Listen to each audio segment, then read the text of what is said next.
L'Église Habel Shalom est heureuse de partager avec vous cet enseignement pour votre édification. Nous vous souhaitons une bonne écoute. Il faudrait bien que je prêche aussi le soir, même si je mets des gens deux fois. Et il y a plusieurs thèmes qui sont passés dans la tête. Je me suis dit, après j'étais là, je réfléchissais, je me dis, mais est-ce que ce sont des thèmes pour les besoins du moment? Est-ce que ce sont les thèmes par rapport, qui sont évidents pour, l'urgence du moment? Je préfère dire ça, l'urgence du moment. Parce que nous n'avons plus le temps. Et tout ce que la parole de Dieu a prédit, c'est accompli déjà. La seule chose qui reste à s'accomplir, c'est le retour du Seigneur. Nous sommes dans une phase d'urgence où il faudra maintenant se dépouiller de plein de choses. Il faudra mettre plusieurs choses de côté et aller droit au but et aller vers l'essentiel et surtout nous concentrer sur ce qui est le centre et le noyau plutôt de la parole de Dieu. Alléluia. Je me suis dit, au lieu de parler de beaucoup de choses qui vont permettre à des personnes de savoir comment se développer, comment réussir leur vie, comment avancer, comme on l'a dit par rapport à notre destinée. Je précise que l'avancement de notre destinée est très important pour notre salut. Mais de donner plusieurs autres enseignements, comment se libérer, comment se délivrer, c'est une bonne chose, c'est de très bons enseignements et qui sont importants, utiles. Mais on est dans une période d'urgence. Alléluia. On est dans une période d'urgence. Et j'ai compris qu'il y a des messages où il y a des enseignements, si elles ne sont pas installées en nous, comme la Bible parle des fondements. Si on n'a pas ces fondements-là, tout ce qui est au-dessus n'a pas de puissance. Alléluia. C'est comme rassembler toutes les recettes du tchèp dans une marmite sans que la marmite ne soit au feu. Alléluia. Toutes les recettes d'une nourriture, de tous les rassembler, avoir le poisson le plus cher, l'huile le plus puissant, le cube, l'assaisonnement le plus puissant, et puis sans le mettre cela sur le feu, ça n'a pas de goût, ça ne sert à rien. S'il n'y a pas le fondement de la parole de Dieu en nous, tout ce qu'on nous donnera comme enseignement, tout ce qu'on recevra n'a pas de fondement, n'a pas d'utilité, n'a pas de goût, n'aura pas de goût devant le Seigneur. Et nos vies n'auront pas de goût devant le Seigneur. Alléluia. C'est pour cela que je fais partie des personnes qui veulent se concentrer sur les fondements. Alléluia. Les fondements, ce n'est pas pour les nouveaux chrétiens. Les fondements, c'est pour tout le monde. Alléluia. On a besoin de les entendre, de les réentendre constamment. Parce qu'on est dans une mouvance où on a tellement décollé très loin des fondements et qu'on n'est plus, on est détaché des fondements. Alléluia. On est complètement détaché des fondements, en train de s'embrouiller avec tellement de choses qui est prêchées, qui est dites, tellement de choses qu'on veut connaître, qu'on veut savoir, qu'on veut expérimenter. Quand on a les fondements, on est carrément quitté. Alléluia. Parmi les fondements, il y a la sanctification, il y a l'amour, il y a plusieurs autres péchés, il y a la consécration, il y a plusieurs autres, plutôt pas péchés, plusieurs autres choses que Dieu veut que nous pratiquions. Alléluia. Que nous intégrons dans notre relation avec lui, dans notre marche. Alléluia. Nous allons prendre les versets de base par rapport à la sanctification. Certainement, ça sera une série d'enseignements sur plusieurs jours, sur plusieurs jeudis. Certainement, je ferai des petites pauses de temps à autre. Mais je me suis dit, il faut que j'en parle, il faut que j'en parle. C'est un message sur lequel j'ai beaucoup enseigné. Déjà sur mon site nicodème.net, c'était le fondement de la vision, la base plutôt de la vision de ce site-là. Et je pense que c'est les béabas de la foi, il ne faut pas les mettre à côté. Alléluia. La sanctification, verset de base, 1 Thessaloniciens 4, 3 à 7. On va prendre d'abord ce premier verset de base. On a plusieurs versets qu'on va lire dès le départ avant de continuer. Alléluia. La Bible nous dit, la parole de Dieu déclare, ce que Dieu veut. Quand la Bible nous dit ce que Dieu veut, généralement on s'attend à toute une liste de choses qu'il va dire. Mais il ne dit pas toute une liste, il dit seulement qu'une seule chose. Alléluia. Ce que Dieu veut, c'est votre sanctification. La parole de Dieu déclare, ce que Dieu veut, au verset 3, c'est votre sanctification. C'est que vous vous absteniez de l'impudicité, c'est que chacun de vous sache posséder son corps dans la sainteté et l'honnêteté sans vous livrer à une convoitise passionnée. Donc il est en train de définir la sanctification comme font les païens qui ne connaissent pas Dieu. C'est que personne n'use envers son frère de faute et de cupidité dans les affaires, parce que le Seigneur tire vengeance de toutes ces choses, comme nous vous l'avons déjà dit et attesté. Car Dieu ne nous a pas appelés à l'impureté, mais il nous a appelés à la sanctification. C'est-à-dire, il conclut ce passage pour dire que Dieu ne nous a pas appelés à l'impureté, il nous a appelés à la sanctification. On va prendre un autre passage de base, 2 Corinthiens 6, 16, pour ceux qui ont la parole de Dieu avec eux, qui ont leur Bible, Je vous encourage d'en apporter. 2 Corinthiens 6 au verset 16. Quel rapport y a-t-il entre le temple de Dieu et les idoles? Car nous sommes le temple du Dieu vivant. Comme Dieu l'a dit, j'habiterai, je marcherai au milieu d'eux. Je serai là Dieu et ils seront mon peuple. Au verset 17. C'est pourquoi sortez du milieu d'eux. Séparez-vous, dit le Seigneur. Ne touchez pas à ce qui est impur. Je vous accueillerai. Je serai pour vous un père et vous serez pour moi des fils et des filles, dit le Seigneur Tout-Puissant. Au prochain chapitre, au verset 1, on va s'arrêter là. Ayez donc de telles promesses, bien-aimés. Purifions-nous de toute souillure de la chair, de l'esprit, en achevant notre sanctification dans la crainte de Dieu. Alléluia. On va prendre encore un autre passage. 1 Thessaloniciens 2, 13. 1 Thessaloniciens 2 au verset 13. J'ai lu plusieurs passages et j'en ai beaucoup. J'ai pris quelques-uns, mais il y en a beaucoup. C'est pour montrer un peu l'importance de la sanctification. Pour nous, frères bien-aimés du Seigneur, nous devons à votre sujet rendre continuellement grâce à Dieu. Parce que Dieu vous a choisi dès le commencement pour le salut par la sanctification de l'Esprit et par la foi en la vérité.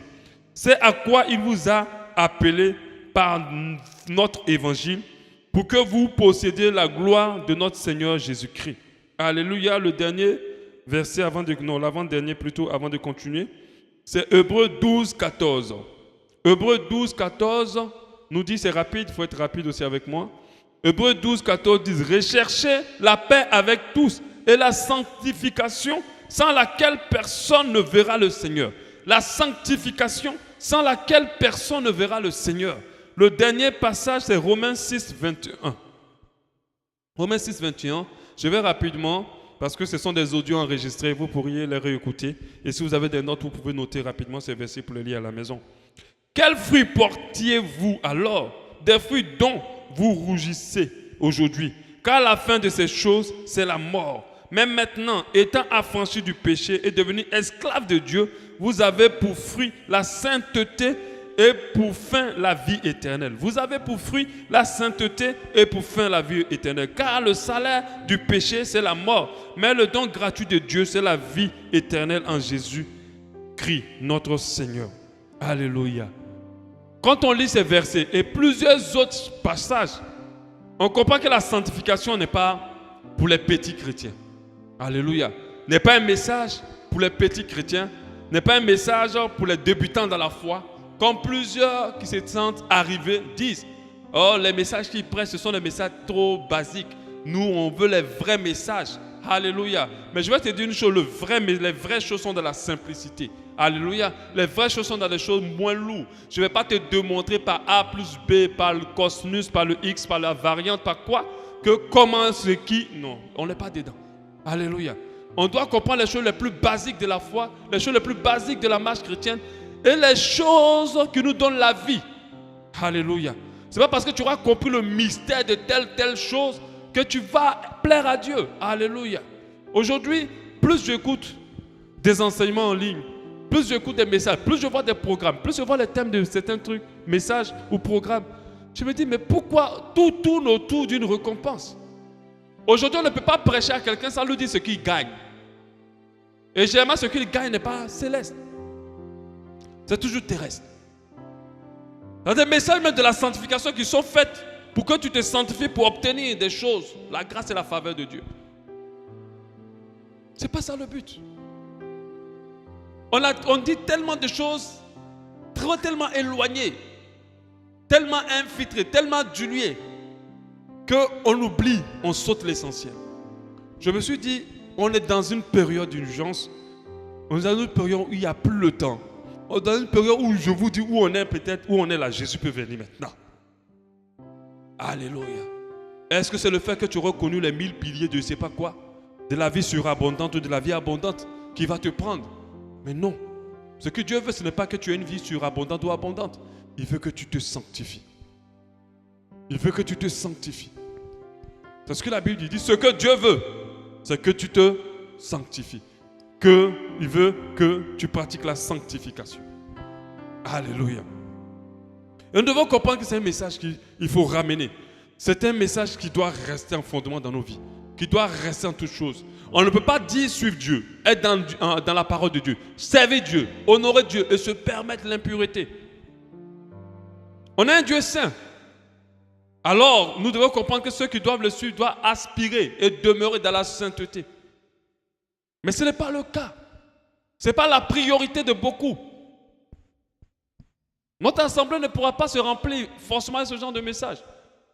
Parce que les gens veulent des trucs qui les séduisent l'oreille, qui séduisent leurs oreilles.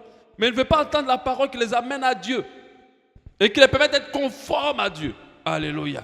Être à l'image de Dieu, c'est d'abord être à l'image de sa sainteté. Ce qu'il est d'abord, il est saint, saint, saint. Ce qu'il est réellement, il est saint, saint, saint. Il est amour aussi.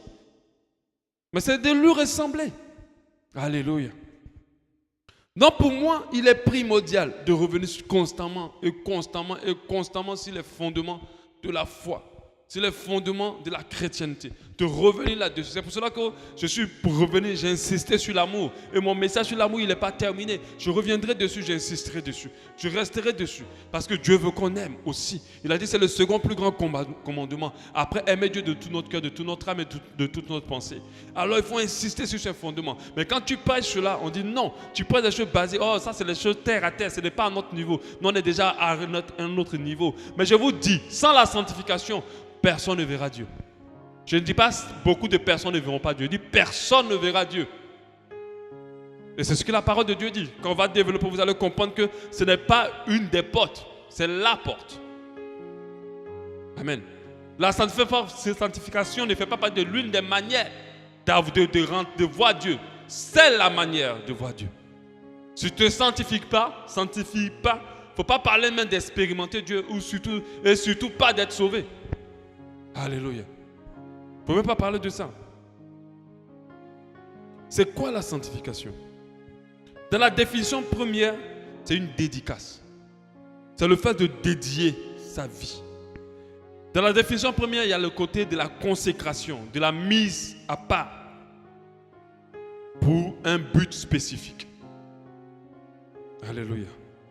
Quand on lisait la parole de Dieu, surtout dans l'Ancien Testament, tout ce qui était saint, c'était des choses, des objets ou des personnes qui ne devaient pas être mélangées à tous, qui ne devaient pas être utilisées comme cela.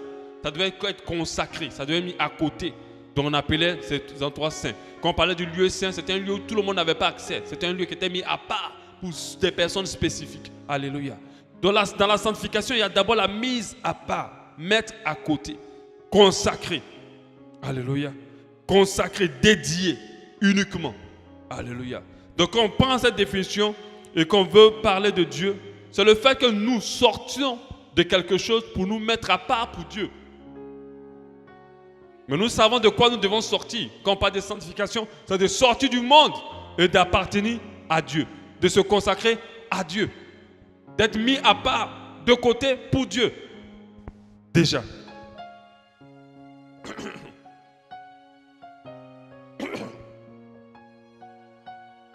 La seconde définition, c'est celle-là sur laquelle on va beaucoup insister, c'est la purification.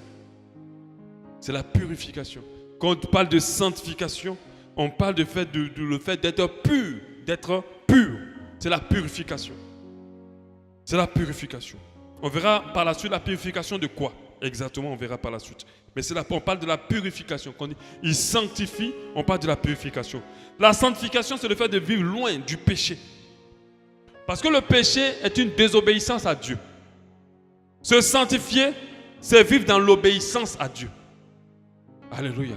C'est vivre dans l'obéissance à Dieu, l'obéissance à sa parole, l'obéissance à ses commandements, l'obéissance à ses orientations, l'obéissance à ses recommandations. Alléluia. Donc se sanctifier, c'est vivre loin de péché. Celui qui ne vit pas dans le péché se sanctifie. Alléluia. Se sanctifier, c'est se laver, c'est se purifier. Mais se laver, se purifier de tout ce qui est impur, tout ce qui est mauvais, tout ce qui souille.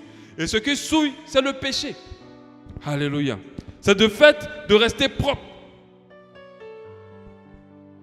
C'est un processus qui se maintient, qui commence et qui se maintient. Tu ne peux pas être là du jour au lendemain, j'ai accepté Jésus, oui, je suis sanctifié. Non, après c'est une marche, c'est un processus, c'est quelque chose qu'on doit garder. Ça, on n'a pas dit j'ai fini de me sanctifier, ça n'existe pas. On ne dira jamais que je suis arrivé à un niveau où c'est la sanctification, maintenant moi, c'est fini, mais j'ai fini avec la sanctification. Non, ça doit se maintenir, tu dois garder. Alléluia. Galates 5,16 nous dit, je dis donc, marchez par l'esprit et vous n'accomplirez pas les désirs de la chair. Car la chair a des désirs contraires à ceux de l'esprit et l'esprit en a de contraires à ceux de la chair. Ils sont opposés entre eux afin que vous ne fassiez point ce que vous voudriez. Alléluia. Donc on parle de la consécration, de la mise à part, de la dédicace à Dieu, de quitter le monde pour se mettre à côté. Mais on parle aussi de la purification, d'être pur, d'être lavé, d'être propre. Cela fait allusion à la sanctification. Ce qui me permet de dire que la sanctification est le message du moment, c'est que c'était le premier message de Jésus. Alléluia. Quand il a commencé son ministère, ce qu'il a commencé à prêcher, ce n'est pas les 1000 piliers de quelque chose. Alléluia. Ou les 19 signes de telle chose. C'était répentez-vous, car le royaume de Dieu est proche. Ce même message, c'est sanctifiez-vous, car le royaume de Dieu est proche. Parce qu'on ne peut pas parler de repentance sans parler de sanctification. C'est impossible. Tu ne peux pas dire que non, je me répands et puis tu vis dans la saleté. Non, ça ne veut rien dire. Quand tu te répands, tu te coupes de la saleté, tu te sanctifies. Alléluia. Matthieu 4, 17 dit, dès ce moment, Jésus commençait à prêcher. Lorsqu'il a eu la première foule où il devait parler, son premier message envers cette foule-là, et a dit, répentez-vous car le royaume des cieux est proche. Il n'a pas expliqué des choses compliquées. Jésus n'a pas fait un séminaire ou une croisade des trucs super compliqués. Il n'a pas fait un programme payant pour que les gens rentrent pour pouvoir recevoir, je ne sais pas quoi, les secrets de ceci, de cela. Il leur a dit, répentez-vous, car le royaume de Dieu est proche. Moi, je ne sais pas, je n'arrive pas à comprendre. C'est qui notre modèle? C'est les Américains ou c'est Jésus? Parce que ceux-là, ils ont amené tellement de messages pernicieux, mélangés à beaucoup de pratiques d'hindouisme, mélangés à beaucoup de pratiques démoniaques. Et ce sont ceux-là nos modèles. Alléluia. Il a dit, répentez-vous. Celui qui a commencé à prêcher, celui qui l'a dévancé. Vous savez c'est qui? Avant que Jésus ne vienne, Dieu a pressé quelqu'un devant lui, Jean-Baptiste. Le message que Jean-Baptiste donnait aux gens, répentez-vous, car le royaume de Dieu est proche.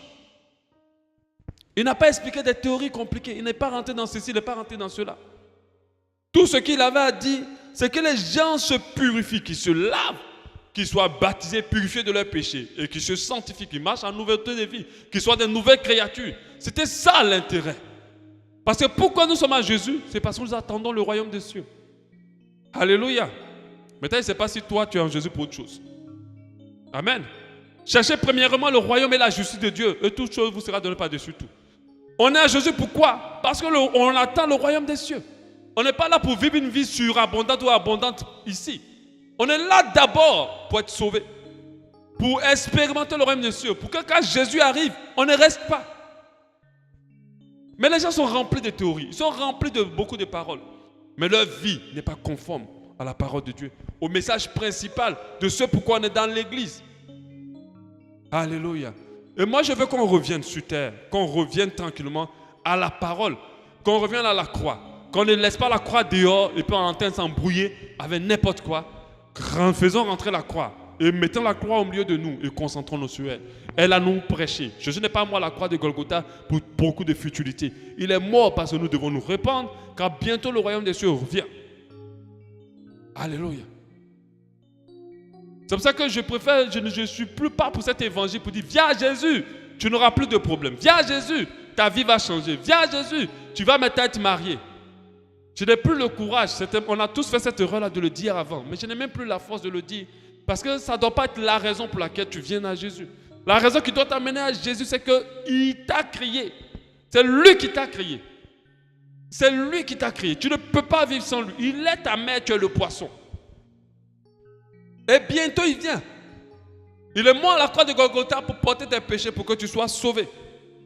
Et tu dois revenir à la base, au fondement.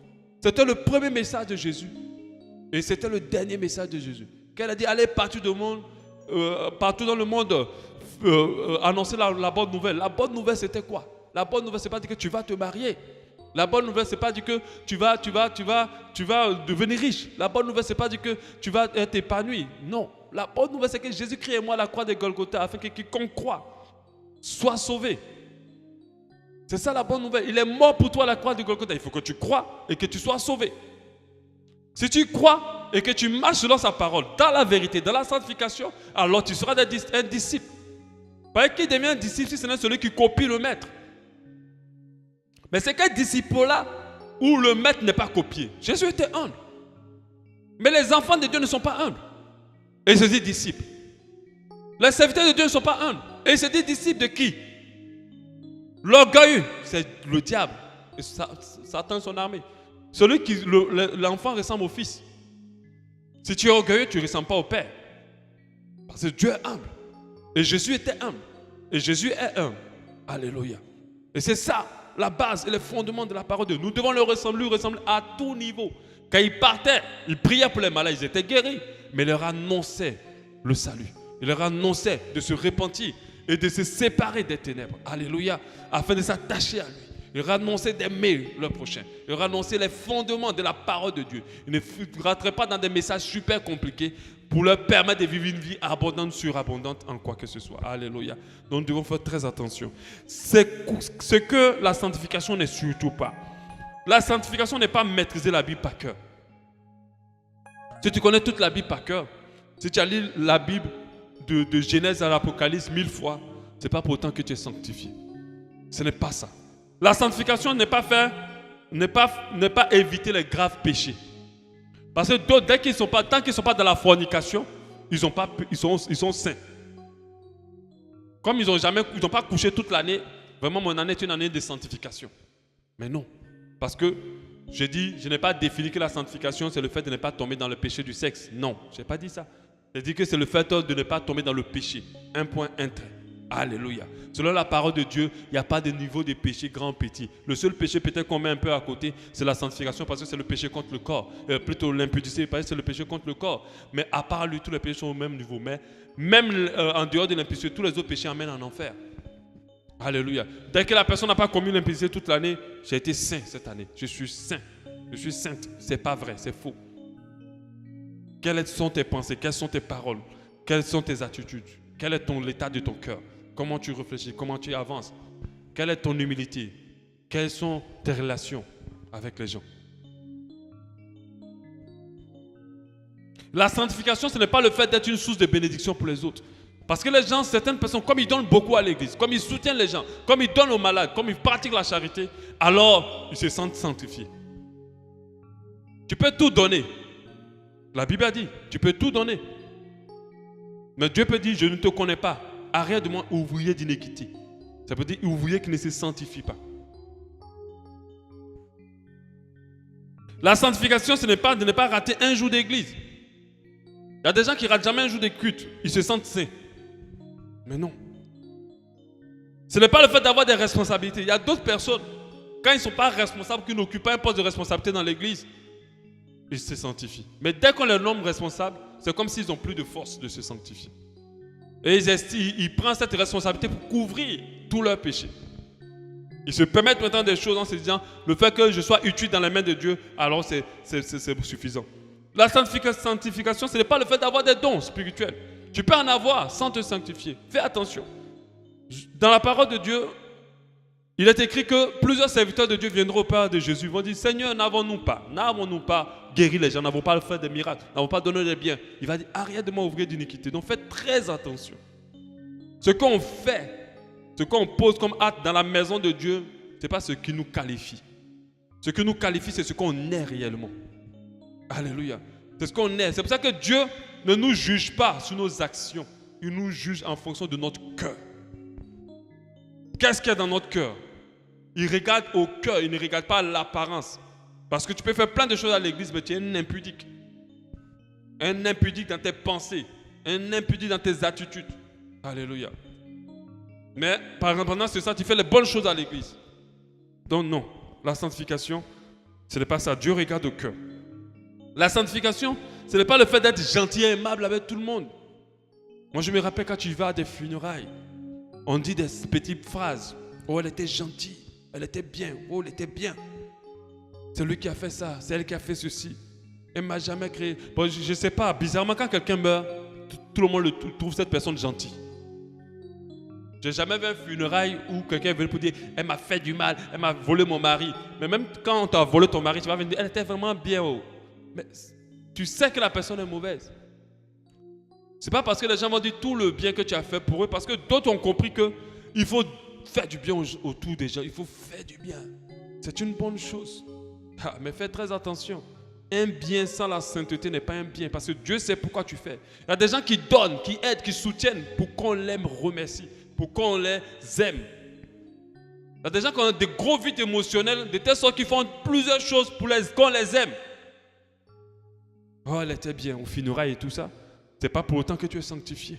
Dieu sait l'état de chaque personne ici, partout. Alléluia. Il connaît nos cœurs, il sait qui nous sommes. La Bible dit en Matthieu 23, 25, malheur à vous, scribes, et pharisiens hypocrites, parce que vous nettoyez le dehors de la coupe et du plat, et qu'au-dedans, ils sont pleins de rapines et d'intempérance. Intempérance, c'est des gens qui ont des caractères fougueux, qui ne savent pas se contenir. Intempérance. Pharisiens aveugles, nettoient premièrement l'intérieur de la coupe et du plat, afin que l'extérieur aussi devienne net. Malheur aux scribes. Malheur à vos scribes et pharisiens hypocrites, parce que vous ressemblez à des sépulcres blanchis, qui paraissent beaux au dehors, et qui au dedans sont pleins d'ossements de mort et de toute espèce d'impureté. Vous de même au dehors, vous paraissez juste aux hommes, mais au dedans, vous êtes pleins d'hypocrisie et d'iniquité. Alléluia. Donc la sanctification, c'est d'être propre dedans. C'est d'être propre à l'intérieur. C'est d'être propre à l'intérieur. On a fait notre série d'enseignements sur la pensée. On a compris que la sanctification, c'est d'avoir des pensées pures. Dès que tes pensées ne glorifient pas Dieu, tu n'es pas sanctifié. Il y a des personnes qui se disent, tant que je n'ai pas commis, alors je n'ai pas péché. Mais Dieu tient compte, et Jésus a dit, celui qui pense seulement coucher avec une femme sans l'avoir touchée a déjà couché avec elle. Dans la liste des condamnations, du cahier du diable, de ses condamnations contre toi, il va mettre, il a commis l'adultère. Il ne va pas dire, il a pensé à l'adultère. Il va dire, il a commis l'adultère. Dès que tu penses à l'impudicité, Satan ne va pas mettre, il a pensé à l'impudicité. Il va dire, il a fait l'impudicité. Parce que Jésus nous a fait comprendre que lorsque tu penses, tu as déjà commis. Dieu regarde à la pensée. Il faut qu'on se sanctifie en purifiant nos pensées. Beaucoup de personnes, et surtout les enfants de Dieu, se privent de faire mal. Mais ils sont pourris à l'intérieur. Très impurs. C'est ce que je disais pendant l'enseignement sur les pensées. D'ici Dieu faisait quoi un écran, ça fait ban ici comme ça, puis on nous choisit un à un, puis on nous fait passer les pensées. Je pense que quand on va arriver à la deuxième personne, la salle va fuir en même temps. Parce que quand il va montrer ce qu'il y a dans la tête de chaque personne, ou dans le cœur, on va crier. Ah! Oh, la sanctification doit commencer par là. Il faut que dans nos cœurs, dans nos pensées, on soit pur, on soit propre. On doit avoir un cœur, on doit avoir un intérieur pur et propre. Alléluia. Pourquoi devons-nous nous sanctifier? Alléluia. La première raison que j'ai mis là, c'est la sanctification est la volonté de Dieu pour tous ses enfants.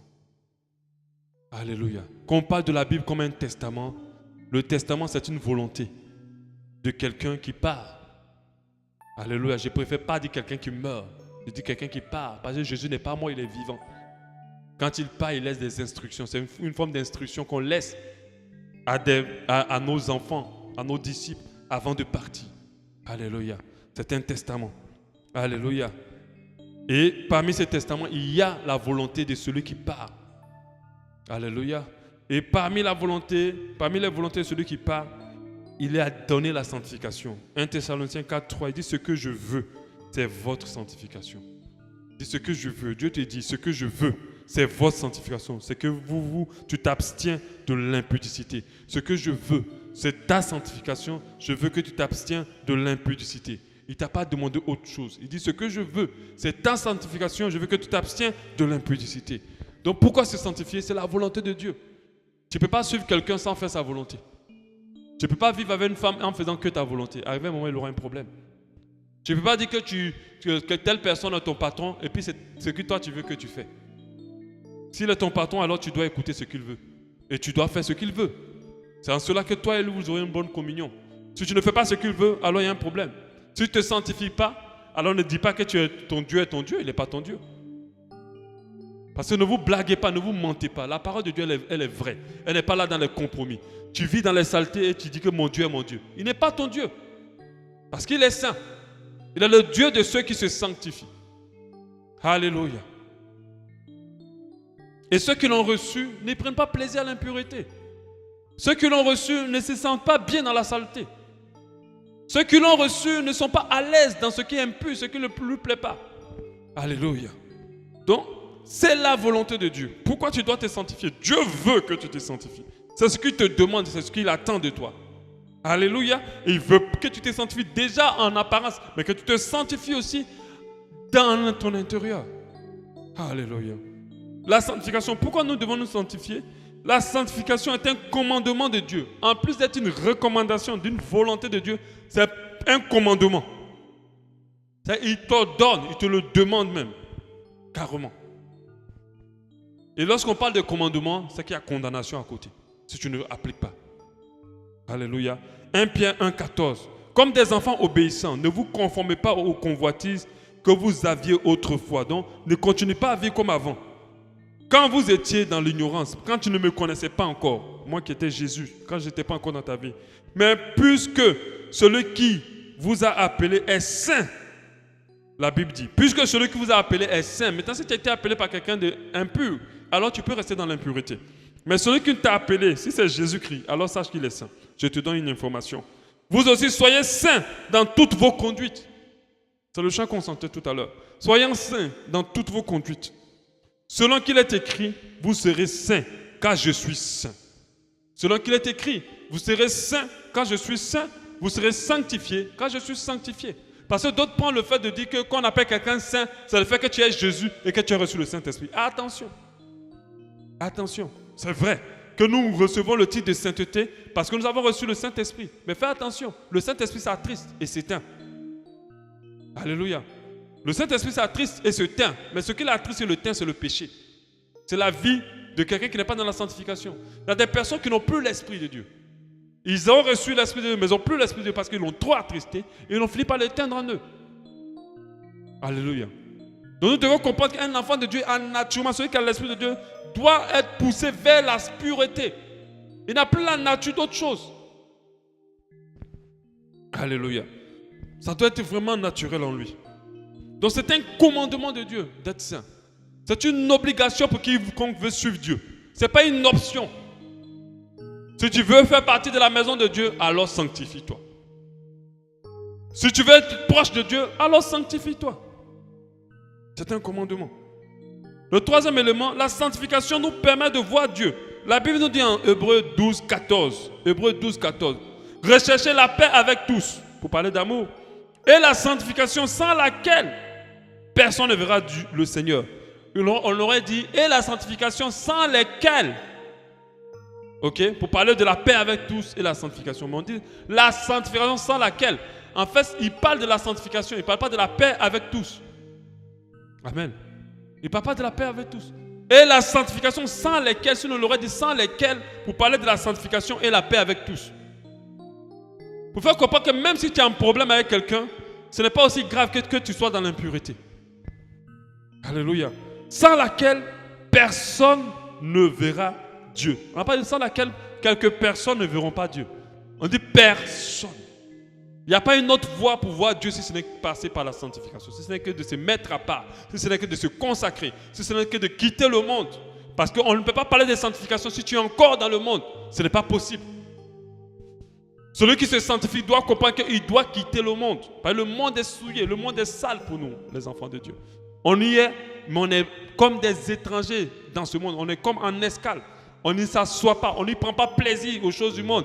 On ne s'attache pas aux choses du monde. On quitte le monde parce qu'il est impossible pour quelqu'un d'être dans le monde et de se sanctifier. C'est comme dire à quelqu'un de rester dans la boue et de se laver.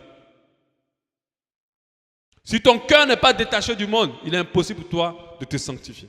Alléluia. Donc la sanctification nous permet de voir Dieu. Et quand on dit voir Dieu, c'est à plusieurs volets. Alléluia. Est-ce que vous savez qu'en tant que chrétiens, lorsque nous marchons, nous ne sommes pas seuls? Est-ce que vous savez ça? Il y a des anges qui nous accompagnent. Alléluia. La parole dit les anges de Dieu campent autour de ceux qui craignent Dieu. Quand on dit camper là, ça veut dire qu'ils ne quittent pas. Quand on parle de camper, ça veut dire qu'ils sont toujours là. On dit camper devant la maison, ça veut dire que vous restez là. Quand vous marchez, Dieu vous accompagne. Par ses anges. Mais si tu ne te sanctifies pas, ils ne peuvent pas t'accompagner. Voir Dieu, c'est déjà commencer par là. Voir Dieu, c'est de voir Dieu dans ses affaires. Quand tes ennemis complotent contre toi, quand tu te sanctifies, Dieu déjoue. Des fois, tu ne te rends même pas compte qu'il a déjoué l'affaire déjà. Tu veux voir Dieu dans ton travail, tu veux voir Dieu dans ta vie, tu veux voir Dieu dans ton mariage, sanctifie-toi. Mais voir Dieu, c'est encore plus que ça. C'est lorsqu'il reviendra. Quand tu mourras, qui tu verras? Il y a deux actions. Quand tu meurs, soit tu rentres dans le sol, soit tu pars en l'air. Les anges viennent te prendre. Pour ceux qui ont fait cette expérience et qui l'ont raconté, quand ils ne sont pas avec Dieu, le trou s'ouvre, la terre s'ouvre, ils rentrent. Quand ils sont avec Dieu, il y a des anges qui viennent, les prennent et dans la joie, ils les amènent. Si tu ne te sanctifies pas, tu ne pourras pas voir Dieu. Quand tu meurs, il y a sûrement un trou qui ne s'ouvre pas. Et tu rentres. Voir Dieu dans ses affaires, voir Dieu dans tout ce qu'on touche. Tout ce qu'on produit, tout ce qui sort de nous. Alléluia, à l'empreinte de Dieu. La sanctification nous permet d'être sauvés. C'est de ça que je parlais tout à l'heure. Romains 6, 22. Mais maintenant, étant affranchis du péché et devenus esclaves de Dieu, vous avez pour fruit la sainteté et pour fin la vie éternelle. Vous avez pour fruit la sainteté, la sanctification. J'ai oublié de dire que la sanctification, c'est la sainteté. C'est la même chose. C'est des synonymes. Vous avez pour fruit la sainteté, la sanctification et pour fin la vie éternelle. Si tu n'as pas pour fruit la sainteté, la sanctification, tu ne peux pas avoir pour fin la vie éternelle. Ça nous permet de nous sanctifier, d'être sauvés. La sanctification nous protège contre les ruses du diable, contre Satan et toute son armée. Alléluia. Ça, c'est une chose que Dieu m'a permis de savoir. Même quand tu as envie de tomber dans le péché, tu dis, je préfère faire attention. À chaque fois que tu ne te sanctifies pas, que tu tombes dans le péché, tu es exposé.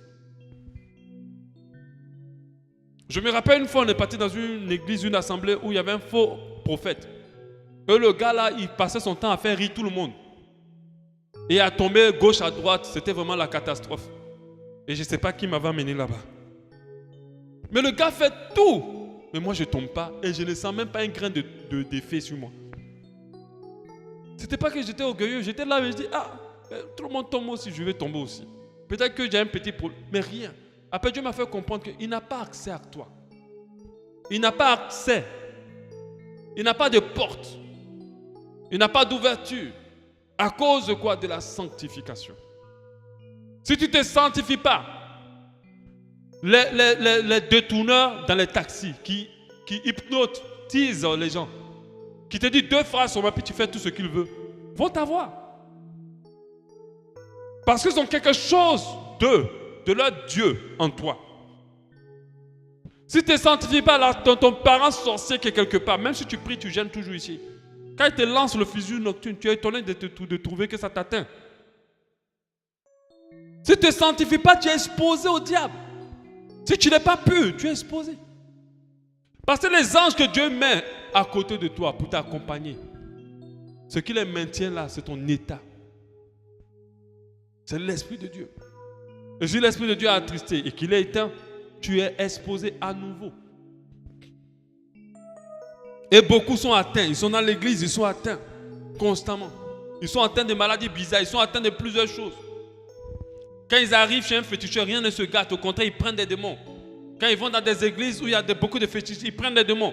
Quand ils vont dans des cérémonies, ils sont attaqués. Des sœurs sont détournées par des charlatans.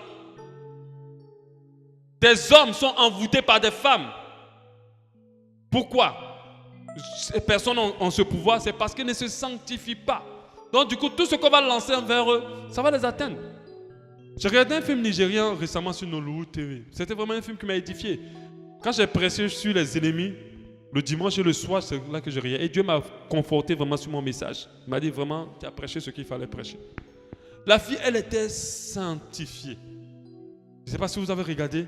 Elle était compétente. Mais quand elle partait chercher du travail, les gars lui disaient, ok, le travail, il y a un même que le premier travail, elle lui a dit, c'est bon, tu es embauché, voilà ta lettre.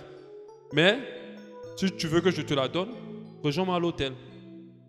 Elle s'est levée, elle a dit, si tu veux, garde. Ok, elle galère. Elle vit même chez sa propre sœur prostituée qui lui fait vivre toute la galère possible. Mais la fille lui a dit clairement que, regarde, Dieu va me donner le travail. Elle n'avait même pas 5 francs pour retourner. Donc, imagine quelqu'un qui va en ville et puis il habite en Gauthier. Donc, les pieds marchent jusqu'à... Quand elle marche, quelqu'un garde la voiture, il veut la prendre. Il supplie, elle ne veut pas monter. Après, elle est montée. Quand le gars finit, il la drague encore, il veut coucher avec elle. Elle dit, pardon, descends-moi là. Il est descendu. Et elle a pris un taxi qui est venu se garer. Il a dit, je vais te déposer gratuitement. Il a accepté. Maintenant, le taximan, il était mauvais. Quand il a vu la fille, il a dit, celle-là, il me la faut. Il allait voir un féticheur. Pour dire, vraiment, j'ai vu une fille là que j'envoie tout à l'église. Je veux la voir. Et le féticheur lui a donné un flacon. Et le féticheur lui a donné un petit flacon. Il a dit, non, pourquoi ton flacon là est petit? Donne-moi un gros flacon parce que cette fille là, il faut que je mette une grande puissance sur elle pour la voir. Et le féticheur a dit, tu prends le flacon, tu mets une goutte sur ta bouche et tu parles à personne. C'est à la fille que tu dois parler en premier. Donc il a pris, il a mis sur il a levé garé sa voiture devant la maison de la fille. Il a mis une goutte sur sa bouche et puis il était à côté de la voiture, il attend. Quand il attend, maintenant, voilà les gardiens qui sont en train de bouger. Tu fais quoi là? Tu fais quoi là? Le gars, c'est pas comment il va faire, il ne peut pas parler. Donc il a fui, il a voiture, le taxi, il est parti. Premier jour échoué. Deuxième jour, il allait maintenant dire, bon, comme je connais l'église de la fille là, je vais aller la trouver dans l'église là-bas. Donc arrivé dans l'église, il est arrivé et il a bu, il a mis encore sur sa bouche. Parce que la fille venait maintenant, elle venait prendre le taxi. Donc il a dit non, c'est pas, il a bu même une grande quantité. Là, quand il a commencé, il a dit à la fille, est-ce que tu sais que tu me plais? Et la fille, elle le regarde bizarrement. Et après, il lui demande, viens, tu vas venir chez moi, je veux que tu sois ma femme. Que tu viennes vivre avec moi. Dis oui, dis oui. La fille dit, mais non, je n'ai pas envie d'être ta femme, je n'ai pas du tout envie. Pourquoi tu veux que je sois ta femme? Tu m'arrêtes ça, hein? Et quand il a voulu insister à se dire à son féticheur, et la fille était dure. Il s'est dit que non, le féticheur lui a vendu un faux truc, il allait casser chez le féticheur là-bas. Que tu m'as vendu un faux truc. Et le féticheur a dit, bon, ok. Laisse, je reprogramme la chose. Fais maintenant ce que tu veux. Teste, tu vas voir. Donc quand il parle, les deux gardiens qui lui ont parlé bizarrement, il vient, les gardiens sont venus avec les couteaux pour dire, toi tu fais encore quoi là? Il dit au gardien, toi la gifle l'autre. Le gars gifle l'autre. Il dit, toi gifle l'autre. Il gifle. Et puis les deux, il dit, fuyez. Ils ont fui. Il dit, ah mais ça marche. Quand il part, la soeur de la fille prostituée, il a trouvé la route. Et il lui parle aussi. Il dit, toi là, suis-moi. Elle le suit. Il l'amène chez elle. Il va coucher avec la soeur, comme il veut, quand il invite ses amis, il couche avec elle. Quand il finit de coucher avec la soeur, ils sont fatigués, il vient la déposer à la maison. Il dit, ah, mais ça marche. Donc il dit, cette fois-ci encore, je vais reprogrammer encore sur la femme. Il reprogramme encore sur elle. Il va la chercher. Et quand il a développé quelque part, il dit, attends, j'arrive, je vais prendre quelque chose. Il rentre derrière, il reboit encore le truc. Et il revient vers elle. Et il commence à lui parler. La fille l'a fixé. Elle dit, toi, Landra, tu es en train de faire quelque chose sur moi là, c'est bizarre. André, tu fais le fétiche. Et la fille s'est énervée. Et elle n'a pas pu l'envoûter. Il n'a pas pu. Mais c'est dommage. Il y a des sœurs de l'église, quand elles sortent de l'église, elles sont envoûtées. Pourquoi? Parce qu'elles ne sont pas sanctifiées. Elles ne sont pas sanctifiées. Il y a des personnes qui sont mariées. Des femmes peuvent aller donner leur nom à des féticheurs. Ils sont chrétiens. Et puis ils sortent du mariage. Ils suivent. Ils abandonnent les femmes. C'est pour ça que vous voyez des responsables, des personnes importantes dans l'église. Laissez les femmes pour aller prendre une petite fille, une petite secrétaire. Parce qu'elles ne sont pas sanctifiées. Quand tu n'es pas sanctifié, tu es exposé. Tu es exposé. La sanctification nous protège contre Satan et ses ruses. Nous protège contre Satan et ses ruses. La Bible dit en 1 Pierre 5,8, soyez sobres, veillez. Votre adversaire, le diable, rôde comme un lion rugissant, cherchant qui il dévorera. Quand la Bible dit soyez sobres et veillez, ça dit fais attention à ta marche. Ne perds pas le nord. Reste concentré sur la parole de Dieu. Investis-toi dedans. Prie. Sanctifie-toi. Purifie-toi. La Bible nous parle de laver constamment nos robes. Il n'a pas de laver de temps en temps, constamment, tous les soirs quand tu rentres, tous les jours, à peine avoir péché, repens-toi vite, rapidement. Ne reste pas dans et compte pas revenir. Alléluia. Si tu ne te sanctifies pas, tu es exposé. Le féticheur au village peut t'atteindre. Les démoniaques dans la rue, vous ne pouvez pas imaginer combien de personnes servent Satan dans cette nation et dans le monde entier. Vous ne pouvez pas imaginer comment on est en danger dans le monde dans lequel on vit. Comment nos enfants sont en danger. Même dans les écoles, on a les enfants de la maternelle de 56 ans qui pratiquent la sorcellerie. Si tu ne te sanctifies pas, tu as déjà échoué. Si t'ont visé, ils t'atteindront. Alléluia. La sanctification renforce, augmente et préserve l'onction. Alléluia.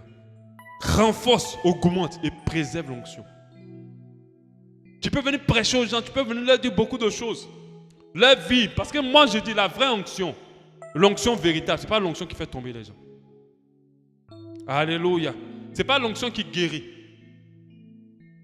Ça choque, parce que c'est celle-là que les gens cherchent. C'est l'onction qui transforme les vies.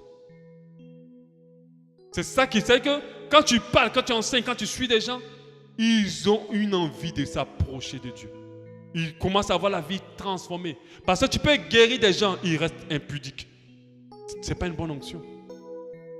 Regardez tout ce que Jésus guérissait. Après, il le suivait. Mais il y a des gens qu'on guérit, mais ils ont simplement dans leur esprit avoir affaire à un féticheur. Et plusieurs hommes de Dieu, plusieurs serviteurs de Dieu cherchent l'onction qui impressionne, l'onction de spectacle. Ils n'ont pas compris que la véritable onction transforme les vies. Tu ne pourras jamais changer la vie des gens si tu ne te sanctifies pas. Tu vas voir des gens, tu vas prêcher dans ton église, tu vas prêcher toute la vérité, mais elle sera bourrée d'impudiques, elle sera bourrée de personnes impures, des personnes qui ne se sanctifient pas. Et les vies ne seront pas transformées. Alléluia. Donc ça renforce, augmente et préserve l'onction. Mais cette onction-là aussi, c'est l'onction contre la puissance, une puissance contre le diable et son armée. Alléluia. Parce que si un démoniaque t'attaque, il te faudra l'onction pour le contrecarrer. Mais cette onction-là se renforce, se préserve, augmente par la sanctification. Plus tu te sanctifies, plus tu te mets à part, plus tu te préserves, plus tu te gardes, plus tu marches dans la vérité, dans la lumière, et tu adores Dieu en esprit en vérité, plus tes paroles sont puissantes. Alléluia. Plus tes paroles sont puissantes, plus tu es puissant. Parce que Dieu a dit vous recevrez une puissance. Ce qui fait le Saint-Esprit jubiler en nous, c'est la sanctification. Quand l'Esprit de Dieu est heureux, c'est parce qu'on se met dans la pureté, on se met dans la vérité, on se met dans l'obéissance à Dieu. Alléluia. Dans nos prédications, nos évangélisations, nos enseignements, même nos prières, elles ont une efficacité à cause de la sanctification. Je vous dis, mais la foi. Mais comment on peut parler de foi si tu n'as pas eu assez de foi pour croire à cette parole? Elle a dit, ce que je veux, c'est ta sanctification. Tu parles de quelle foi alors? Tu as foi que Dieu peut tout, mais tu n'as pas foi à ce qu'il a déjà dit. Il a dit ce que je veux, c'est ta sanctification. Donc, tu as quelle foi? Parce qu'on peut avoir foi au féticheur, mais est-ce que c'est la foi qu'on a en Dieu? Faisons très attention. La véritable foi en Dieu commence déjà par accepter ses commandements et à marcher selon elle, parce qu'on sait qu'il existe et qu'il nous voit. C'est ça la véritable foi. Les gens pensent que la foi, elle se limite seulement à la main de Dieu qui agit dans leur vie. Mais la véritable foi, quand tu sais que Dieu existe, tu ne marches pas n'importe comment. Quelqu'un qui vit dans l'impudicité, c'est quelqu'un qui ne croit pas que Dieu existe. C'est quelqu'un qui n'a pas l'impression, qui ne réalise pas que Dieu le voit. C'est quelqu'un qui a l'impression que Dieu ne le voit pas. Parce que quand tu es dedans, tu te dis qu'il ne te voit pas. Mais quand c'est pour faire tes choses, tu sais qu'il est là. Mais quand c'est pour faire les bêtises, tu as l'impression que tu es seul. C'est que ta foi n'est pas complète. Celui qui croit en Dieu, quand il marche, quand il dort, quand il est seul, il sait que Dieu le voit. Et que Dieu est là. Donc son comportement est toujours en fonction du fait que Dieu le voit. Mais il y a des gens qui fonctionnent comme si Dieu n'est pas là à un moment.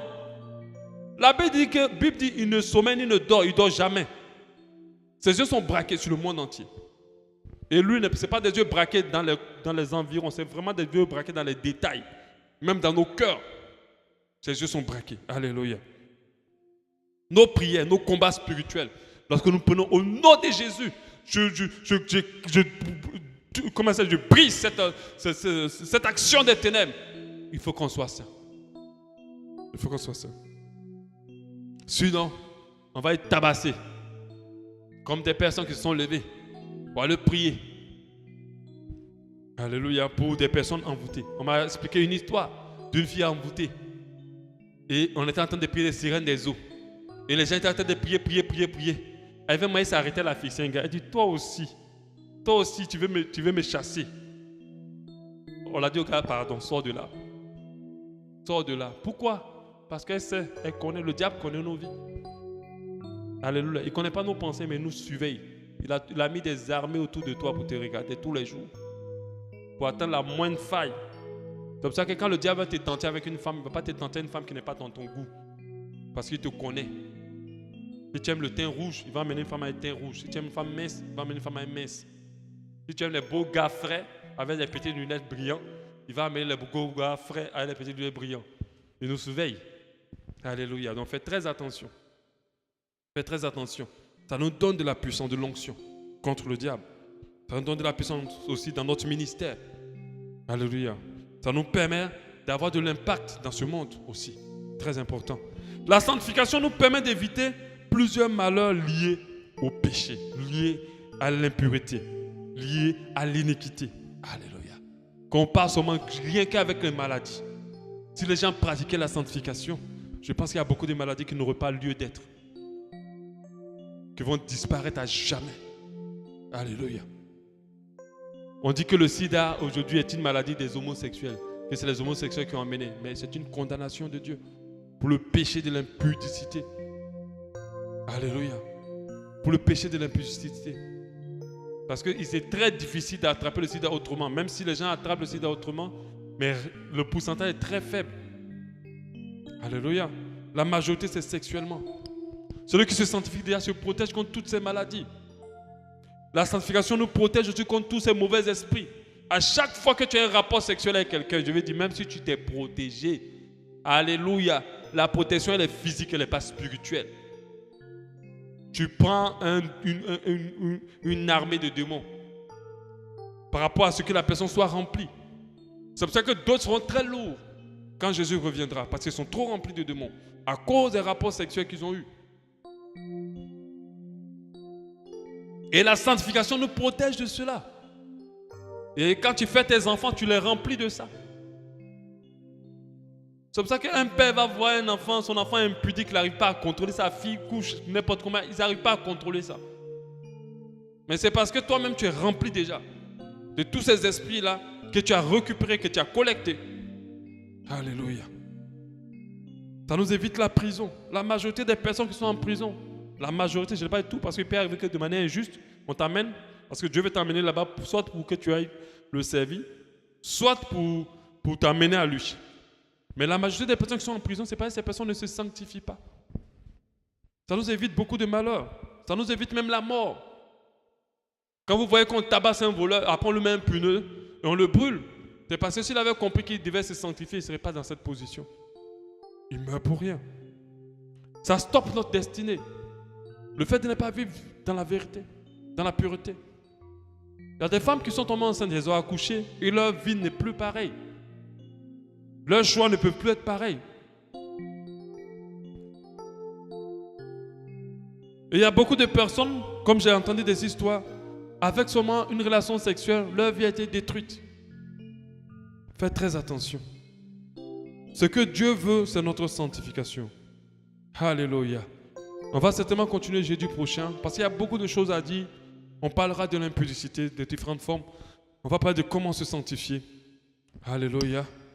On va parler de l'apostasie. L'apostasie, on sait ce que c'est.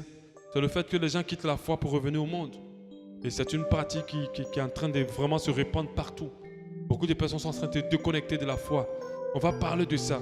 L'objectif de ce message, c'est que tu te repositionnes dans la lumière, dans la vérité, dans la sainteté. Je vais te dire une chose. Peu importe tout ce que est dans ton cœur, tout ce dont en quoi tu crois, peu importe les vérités qui sont dans ton esprit. Si ta vie n'est pas conforme à la parole de Dieu, ne te sens pas être de Dieu. Alléluia. Ce que Dieu veut, c'est que tu te sanctifies. En te sanctifiant, alors tu as son image, alors tu es avec lui. Alléluia. Gloire à ton Seigneur, Seigneur. Tu vas prier. Tu vas prier par rapport à ce que tu as entendu, mais surtout prier pour te repentir devant Dieu. Demander à Dieu, pardonne-moi. Mes pensées ne t'honorent pas. Pardonne-moi parce que j'ai fait tellement de bêtises, plein d'erreurs. J'ai commis beaucoup de péchés. Je n'ai pas mis la priorité sur la sainteté, la sanctification. J'ai plutôt mis la priorité sur peut-être venir à l'église ou faire autre chose, mais pas sur la sainteté. Tu dis que ce que tu veux, c'est que je me sanctifie. Donne-moi la force de me sanctifier. Donne-moi la force de me mettre à part, de me consacrer, de sortir du monde. Donne-moi la force au nom de Jésus.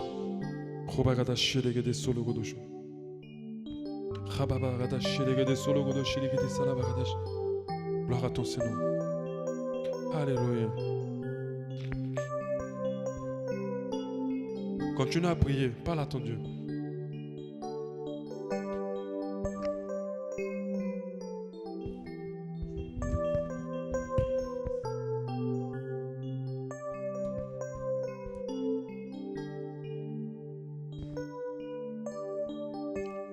À la croix, je me prosterne, pour ton sang coula pour moi. Aucun amour n'est si grand. Tu as gagné sur la mort, ta gloire remplit ce lieu très haut. Rien ne peut nous séparer. À la croix, je me prosterne, où ton sang coula pour moi. Aucun amour n'est plus grand. Tu as gagné ta gloire remplit ce lieu très haut. Rien ne peut nous séparer.